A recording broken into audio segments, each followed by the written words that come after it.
Ashley with At Home with Ashley. This summer we redid our bedroom and it turned out so cute. But for the closet, we just closed the door and showed this room, but we still needed to do the closet. So the plan was, it was totally blank, nothing in there but drywall and a shiplap ceiling.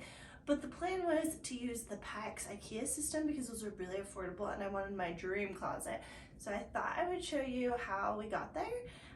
If you have any questions, let me know in the comments because this is a huge project. It took us a few weeks, but totally worth it. I'm so excited to show it to you.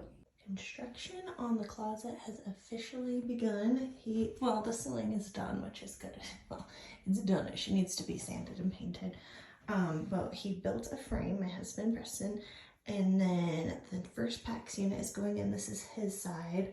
So I think it's very exciting. It's so small in here, but we're gonna have a ton of space once it's all optimized. You can kind of see in this video, we're starting to put in the second piece of the Pax wardrobe, and on the base, we added another 2x6 for the bottom. Okay, so the second piece is in place, and you can see we're trying to do it so that we can have crown molding, cover the top, and this one had to be cut down and had to be opened for the vent, and the inside is cardboard. Very fancy. Here's a better view of my husband building the base for the second side. The wardrobes could go directly on the ground, but the bases make it so that a baseboard can go all the way around the closet and look much more built in. How high should your base be? Ours is 7 inches tall, and that was on purpose, so the top would be the perfect height for our crown molding. So make sure you know what crown molding you'll be using so you can measure how far down it comes so you can leave that much of a gap at the top. For our base, we use 2x6s. There's 2 on top of each other. The lower one is vertical and is topped with a horizontal 2x6. Again, the base isn't necessary for structure, but it gives that built-in look. Okay, here's where we're at with the closet. I started shoving some stuff in because I got sick of going upstairs to have to get dressed. But this closet was out of stock, so we just barely found that. So we'll start building that in. But it's looking good. Okay, so yesterday Preston put in this tall cabinet and now we're trying to decide what to do. So the problem is this is like a corner, but we don't want it to be a dead corner. We've got to use all the space we can. So he's gonna cut back right here so I can reach the stuff that's in there. So kind of unconventional, but I just want it to be very, very functional and beautiful. So yeah. Between the top of the Pax wardrobes and the ceiling, we added support pieces. We built a box on top of the wardrobes, added 2x4s, and screwed those into the studs.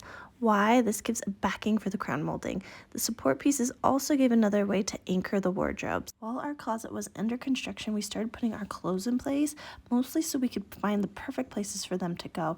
We'll be adding in trim and covering holes, so it won't be changeable when it's complete, so I wanted to make sure to get it right the first time and get everything in the perfect place. I wanted to show you how we cut out the side of the corner so we can access that back corner. IKEA actually sells corner pieces, but the measurements didn't work for our closet, and those waste about 6 inches of space, so we really didn't want to miss any. So my husband cut out this corner with a jigsaw so I can get to my dresses that'll be in that back corner. Here's what it looks like once it's cut out. The edges are not great, but we'll cover them with trim, so it'll be fine. Okay, so what is this thing? It is from Samsung. It's called an air dresser. This isn't an ad. I haven't used it yet, but you can put stuff in here and you can sanitize it or steam it, which I will be using that function, the steam function, a lot. One of the things I was most excited about for this closet is pulling all my stuff out of storage, all the stuff I've been buying for this closet. Do you see these shoes in rainbow order? And finding places to put them and getting them looking perfect. I want it to look like a boutique in here, like a little shop. Do you see the handbags looking so cute?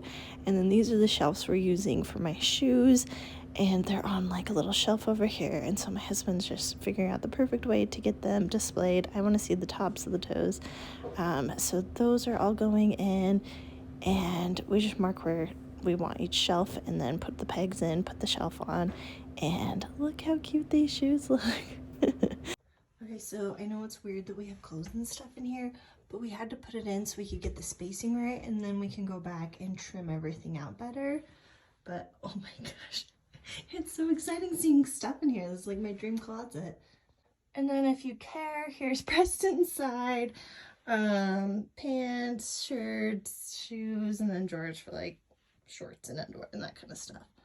Okay, I don't have all my clothes in here yet, but I'll have short dresses here, long dresses in the back, skirts over there, sweaters over here. Isn't that so cute?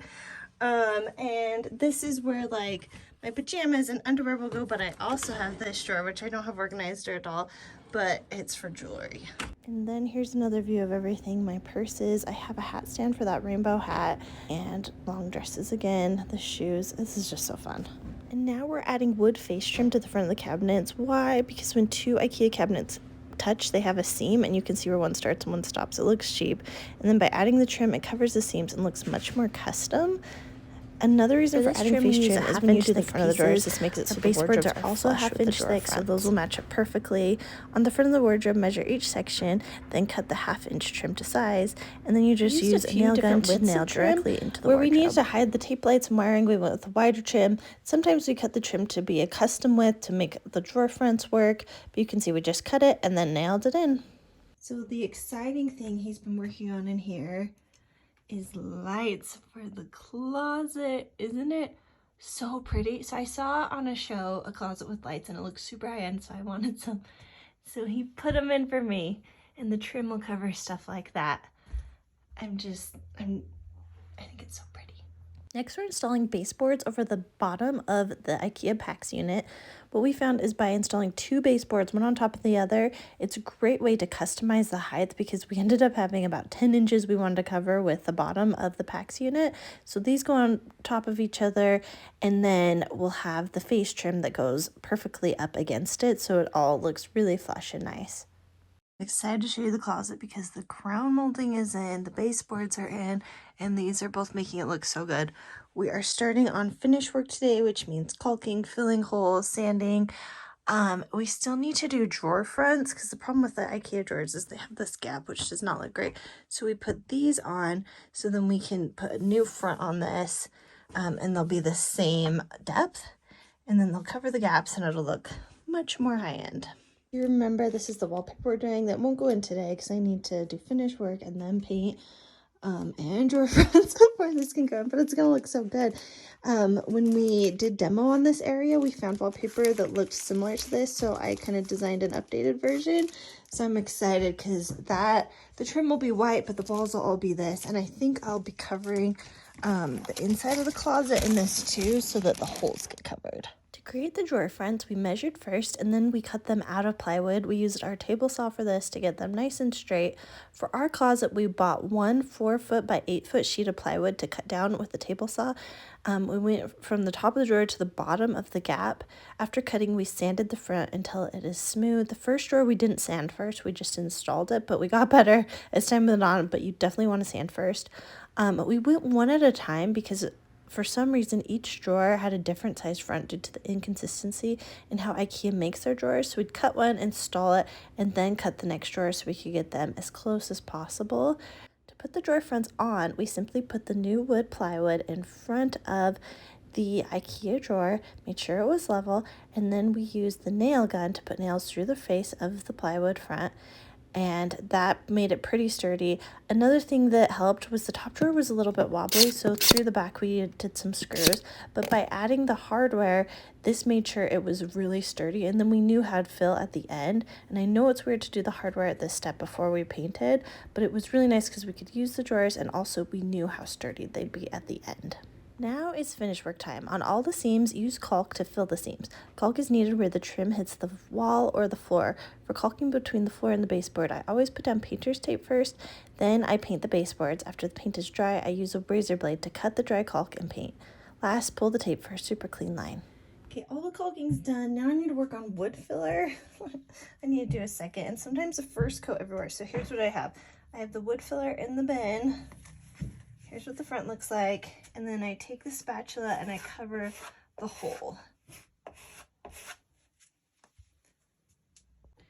Okay, this one up here has a first coat, so after it dries, which this one's dried, it takes like 15 minutes, then you just do a second coat. So I like to fill it and then kind of scrape off the excess. And this one has 2 coats, so I'm going to take this sander and I'll link it because I love this thing. The sandpaper comes with it, and I've had it for over a year, so that's nice. Anyway, then you just sand this smooth. And now that is ready for paint. All the wood filling and caulking is done.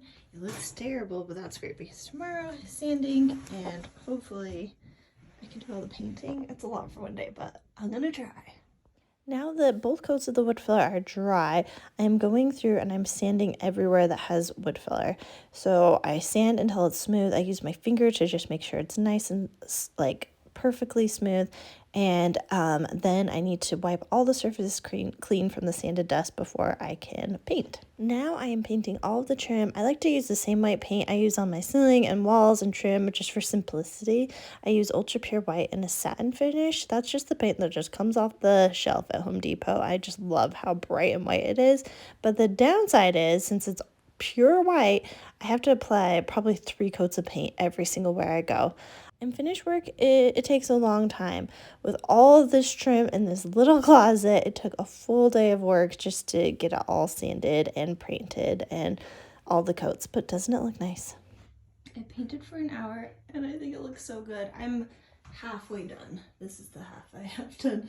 So I estimate I have another hour for this section over here and then an hour for a second coat, but I like seeing it almost done. For most of the drawers, I took them outside and I used a roller to paint the face of the cabinets. This was the fastest way I could do it. It went really fast. So if you are using a paintbrush, try out a roller for this flat trim because you'll get a smoother finish and it's just really quick. I also used my roller inside to paint most of my door. This was a vintage door that I got at just like a vintage shop, and it was this mint color, which was very cute, but I wanted to match the other side of the door, so I'm going with, I think it's called Stolen Kiss by Bear, and it's a really nice pink, even though it kind of looks white over the mint. And this is exactly what I was telling you about. To get this tape off, I have to use an X-Acto knife first to score that edge, or the tape will just rip and I won't get a nice clean look. So I'm scoring it first, then I'll pull it up, and then you get like this beautiful white line, and you don't have, you get caulk all the way down to the floor, and then you don't have paint on your floor. So it's a nice way to do it. Okay, paint is done. It looks so nice, but wallpaper is next, and I'm trying to wrap my brain around how to do it because I planned for something very tricky, and now that it's starting to do it, I'm like, ooh, how can I do that? Because I'm gonna do wallpaper like on the walls, but then I also wanted to do it to cover the holes, but then you have so much to cut around. I don't know, wish me luck. So once I kind of figured out a starting point, I put the wallpaper up and then I just needed to match the pattern, and having it go around this corner was honestly a little bit tricky. I struggled with it. As you can see, it came down and up a bunch of times. And with pill and stick paper, if it sticks to itself, it's kind of a mess, and that happened. Anyway, I was finally able to get it around the corner, and then I'll just trim off that excess part. And you can see it's looking so nice and clean. Okay, the first 2 pieces of wallpaper are up, even though it almost killed me. I'm not used to working with pill and stick, but I really needed it because I'm going to cover those holes and you don't want normal wallpaper. You need pill and stick on laminate. But I think it's looking crisp. Preston got the drawers in and like the floor is clean. I don't know, it just feels like 100 times more finished than it did this morning. I'm going to stop and quit with the wallpaper because it's the end of the day and I just, like, it's a terrible job, but I want to see it done. But we're getting closer.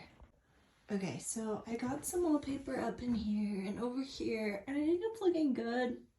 It's just so freaking slow. So now I'm trying to decide if I need to do the back. I wasn't honestly planning on it because when the clothes are in, you don't really see it. I just wanted to cover up the holes, but I'd love to hear what you think. And also wish me luck as I do this top section. Here's the wallpaper going into this back section. The reason it's so slow is because I have to cut small pieces and then put them in, but it does look very cute. Progress report with the wallpaper. I still have to do one strip over there. Up there is finished, up there is started. I thought I could finish all the wallpaper in today. I don't know if it's true, if I will be able to, but the part I do like the part that's done looks good, I think. Now that the wallpaper is done, I am just putting on some finishing touches. Sorry, this is really close up, but I have this cute brass thing that I'm hanging from the wall. I have my beautiful rainbow hat that's going in the shelf. All the shoes are going away. Are you about ready for the reveal?